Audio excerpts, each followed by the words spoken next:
Thank you so much for joining us. As I've talked about before, I have lived in the city of Chicago my entire life. I am a CPS grad. Both of my boys attended Chicago public schools. So I know that we have a long history of issues, concerns, and challenges in our city.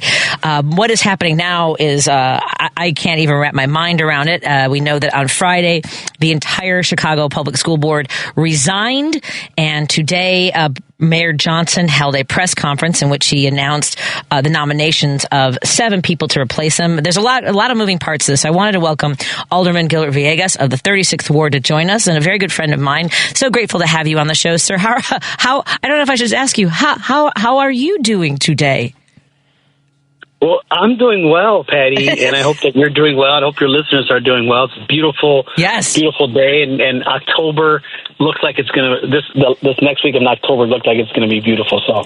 Yes. Let's keep it up. Yes, let's keep the gorgeous weather up, and you have to really take a mental picture of it because we will be missing this weather in January and February. Yes, we will. And as as we are in the fall season and kids have gone back to school, we really have had a long history of challenges in the Chicago public school system. I mean, I've told people this that in I think it was 1980, I want to say 1986, we were on a school strike, maybe 1987 until the middle of October. And that was the last strike until Mayor Emanuel. Now, that means that a lot of things happened between those years. It seemed like it was somewhat of a kicking the can down the road. There's a lot of moving parts, as I was trying to explain. But what is your take on what the mayor did today by, one, holding a press conference in a church and announcing his new school board nominations? Well, I think you need to go back a little bit further because obviously there's issues that have taken place prior to today. And so what you've seen is that there's been an effort by some folks within the teachers union as well as within the mayor's office to try to smear the current CEO, Pedro Martinez's reputation by saying that, in essence, that he's lost the board, and that he needs to go and that there needs to be a new CEO. Now, I would say that a board that was appointed by the mayor, the previous board that was appointed by the mayor passed the budget 7-0, passed the 5-year strategic plan 7-0, and then did not want to fire Pedro Martinez and did not want to take on a $300 million payday loan. So Pedro didn't lose the board. The mayor lost the board. And what you saw was the mayor exercising his power, and I would say abusing his power, by asking the board to resign and then appointing a board in a temporary that would have the ability to pass a $300 million payday loan as well as fire the CEO, since the board is the entity that can actually fire the CEO of CPS. So I would say that there's so much chaos and manufactured chaos around the mayor trying to put forward an agenda that ultimately creates instability within CPS. CPS has had 7 CEOs in the last decade. And so Pedro has been able to guide the district. You've seen record attainments in reading and math proficiency. And so, why would you want to create the instability? And the only reason why is because you just want to continue putting forward agenda items that CTU supports. Yeah, it is. It is shocking, and I was asked this question as I was coming in that I was going to be speaking to you about this issue. We know that there is a shortfall. There's almost a $1 billion shortfall in the city budget, and we know that there have been financial challenges for the Chicago public schools. Well, okay, is any of this fixable without? I mean, do we have to have this $300 million loan at this rate? Is there another way to address this problem? Well, listen, I think that we can all agree that the funding formula, the way we fund public education in the country, the federal government and also state governments need to step up more, because right now what we see is that a lot of the funding of public education falls on local government. In local government, we only have so many levers that we can pull in order to create revenue. And really the one that creates the most revenue is property taxes. And so we want to make sure that's the last lever the body pulls, is because, it has an impact on the quality of life of people. And so I think that if we can take a look at, trying to create efficiencies within the city's government, taking a look at TIF surpluses as a way to create some revenue, and then going to Springfield as a whole city, and actually lobbying for more money and not for stadiums, then I think that we can come back with some wins. But the mayor went down to Springfield this past session and lobbied for three things, and was lobbied for the killing House Bill 303, which would have codified selective enrollment and school closure moratoriums. He also fought against the fully elected school board and wanted to have the hybrid, which was a 180 from where they were before. And then lastly, he went there to lobby for $2 billion for the Chicago Bears. So had he used a lot of his more political capital to deal with the crisis occurring at CPS around more funding, then perhaps there would have been more funding from Springfield to allow for some of the requests from CTU to be fulfilled. But we have to take into consideration that the budget that's currently right now is accounting for a lot of COVID money, ESSER money, that was put into the system. And we knew that money wasn't permanent. We knew that it was going to expire, and there wasn't going to be a reappropriation from the federal government.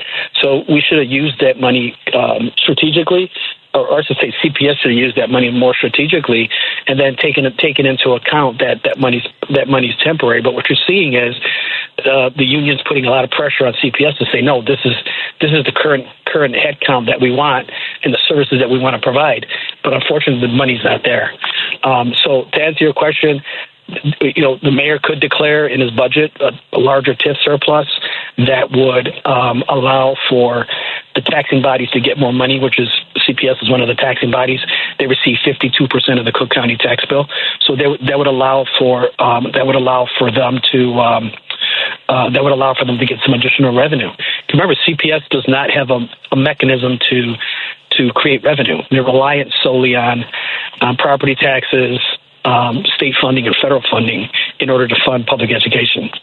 And for folks who would want to try to understand the terms by which this $300 million, when you call it a payday loan, that means that because it's an emergency, it's quick and it has a higher rate and just builds more debt, right? Well, the reason why we call it a payday loan is because every government entity that goes to the market to sell bonds has a bond rating.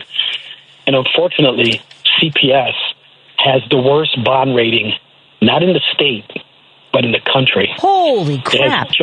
It has junk bond status, which means that we're going to pay a premium to borrow money.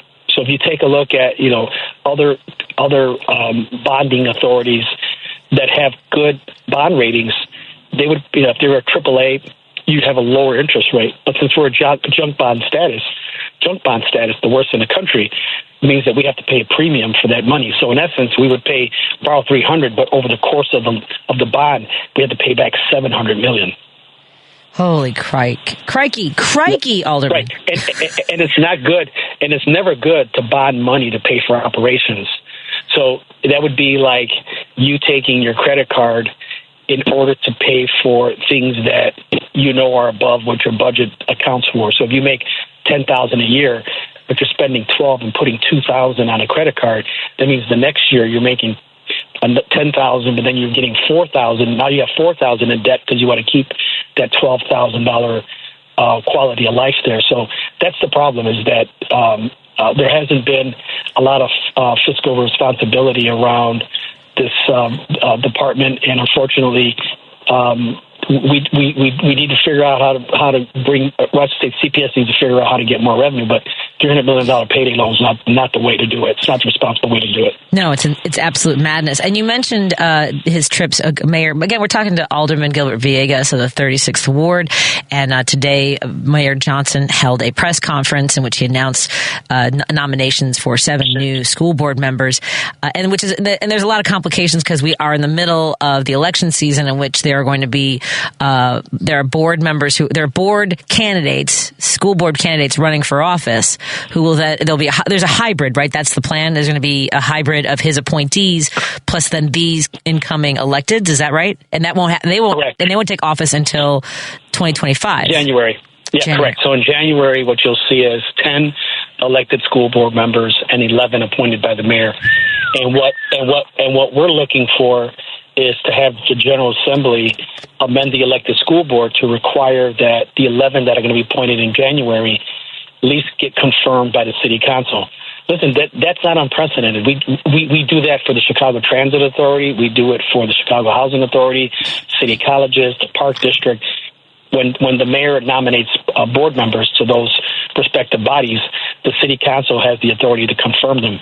CPS, we don't have that authority, and we've asked the General Assembly to allow for that authority come January, so that way we can ensure that there's transparency around the process and have the board members have the ability to express what their vision is, express what they plan to do as a board member in the fourth largest school district in the country. So transparency is good. And so we need to make sure that as the mayor is moving forward, that every Chicagoan has the ability to have a voice in seeing what the vision and hearing what the vision is from these appointed members. You know, that was something that struck me today when the mayor said, I have the power, the city of Chicago, the voters of Chicago trusted me with this power. I'm like, I'm not feeling that confident right now in my choice. Well, I would say, listen, I think what the mayor is doing right now is what he's criticized former mayors in doing. He really has an opportunity to collaborate with the body that ultimately will confirm some of his members, but at least we have to have the ability to ask questions. Listen, we're getting residents from our respective wards that are asking us, like, what does this mean? Yeah. Are they going on strike? What's going on here? And so to avoid all that, let's just have a public hearing around it. Let's just have the ability to ask questions, hear what their vision is. This is not a gotcha moment, but if you're going to install someone in voting that has the ability to vote on a $9.9 billion budget, there needs to be some proper vetting and at least some questions asked to make sure that again, that everyone understands what their vision is around public education. So he has the right to do that. That's his authority. I think the body's looking to talk to the General Assembly to figure out if there's a way to amend it, so that way we can at least have them confirmed by the city council like we do with other agencies. What would you most like the residents of Chicago to know about this moment in history in our city? Well, I would say that they should know that this is unprecedented, that a mayor would ask a board to resign in the middle of contract negotiations and ask for the determination of a CEO of Chicago Public Schools in the middle of negotiations because his former employer is not getting everything that they want.